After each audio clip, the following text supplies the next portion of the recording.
মারা গেছেন বিএনপির চেয়ারপারসন ও সাবেক প্রধানমন্ত্রী বেগম খালেদা জিয়া। ফুসফুস ও হৃদযন্ত্রে সংক্রমণ সহ একাধিক জটিলতায় রাজধানীর এভারকেয়ার হাসপাতালের সিসিইউতে চিকিৎসাধীন অবস্থায় তিনি শেষ নিঃশ্বাস ত্যাগ করেন। আমাদের চেয়ারপারসন দেশনেত্রী বেগম খালেদা জিয়া ছাড়াই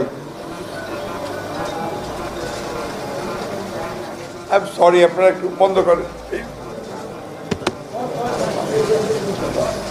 বিস্তারিত মূল ভিডিওতে। বেশ কয়েকদিন ধরে ফুসফুস ও হৃদযন্ত্রে সংক্রমণ সহ জটিলতার কারণে রাজধানীর এভারকেয়ার হাসপাতালের সিসিইউতে তাকে নিবিড় পর্যবেক্ষণে রাখা হয়েছিল।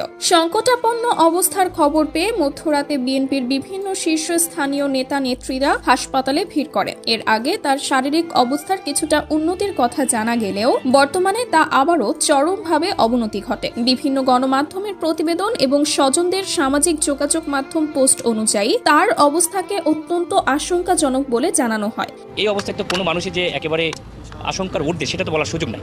এই বাস্তবতাটা তো আমাদেরকে মেনেই নিতে হবে, সংকটাপন্ন সেটা মেনেই নিতে হবে। নিবিড় পর্যবেক্ষণে আছে আর কি।